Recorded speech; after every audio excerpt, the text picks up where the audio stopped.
அனைவருக்கும் வணக்கம் சார். நம்ம வாலாஜாபேட்டை சரவணா கார்ஸ்லேருந்து மதி பேசுகிறேங்க. நம்ம பார்க்குற வண்டி செவர்லேட்டுங்க, டவேரா 2005 மாடல் சார்.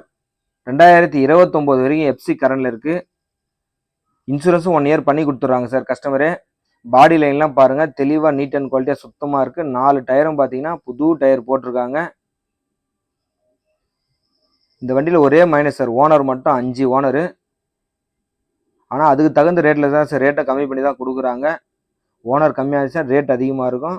வண்டி நல்ல தரமான வண்டியாக இருக்குது. பாடி லைன்லாம் தெளிவாக சுத்தமாக நீட் அண்ட் குவாலிட்டியாக இருக்குது. எஃப்சியும் பார்த்தீங்கன்னா 2029 வரைக்கும் கரண்டில் இருக்குது. இன்சூரன்ஸும் 1 வருஷம் பண்ணி கொடுத்துட்றாங்க. இன்டீரியர் எக்ஸ்டீரியர் எல்லாமே காமிக்கிறோம் பாருங்கள். அதுக்கு முன்னாடி நம்ம சரவணா கார்ஸ் சேனலில் ஃபஸ்ட் டைம் பாருங்க, சப்ஸ்கிரைப் பண்ணி வைங்க, ஆல் பெல் ஐக்கானை கிளிக் பண்ணி வைங்க. அப்போ தான் நாங்கள் போடுற வீடியோ அடுத்தடுத்து உங்களுக்கு வந்துகிட்டே இருக்கும். நம்ம சரவணா கார்ஸ் எங்கே இருக்குது நிறைய கஸ்டமர் கேட்குறீங்க. ராணிப்பேட்டை மாவட்டம் வாலாஜாபேட்டை பஸ் ஸ்டாப் சார். அங்கேருந்து தேவதான ஹெச்பி பெட்ரோல் பம்பில் தான் நம்ம ஆஃபீஸ் இருக்குது. இன்டீரியர் எக்ஸ்டீரியர்லாம் பாருங்கள் சார், ஃபஸ்ட் கிளாஸாக இருக்குது சார். பேக்கில் பேபி சீட் வந்துடும்.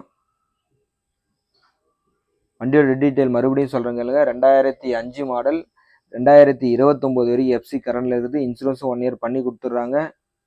ஏசி மட்டும் ஒர்க்கிங் இல்லை சார், ரூப் ஏசிலாம் இருக்குது. வேறு செக் பண்ணிக்கோங்க. இந்த வண்டிக்கு கஸ்டமர் கோட் பண்ணி ரேட் பார்த்தீங்கன்னா 1,75,000 கேட்குறாங்க. நம்ம சரவணா காசு கொடுக்க போகிற ரேட் பார்த்தீங்கன்னா வெறும் 1,65,000 இந்த வண்டி கொடுத்துடலாம் சார். ஒரு டீசல் வேரியண்ட்டில் ஒரு மைலேஜ் கொடுக்கக்கூடிய வண்டி. இன்ஜின் ஃபஸ்ட் கிளாஸாக இருக்குது. 4 டயரும் புது டயர் போட்டிருக்காங்க. பாடி லைன்லாம் தெளிவாக இருக்குது. ஓனர் மட்டும் தான் சார் 5 ஓனர். ஆனால் வண்டி பார்த்தீங்கன்னா 1 ஓனர் கண்டிஷனில் இருக்கிற மாதிரியே இருக்கும். நேராக வாங்க, பெஸ்ட்டாக பேசி எடுத்து கொடுக்குறேன். நன்றி, வணக்கம், தேங்க்யூ ஆல்.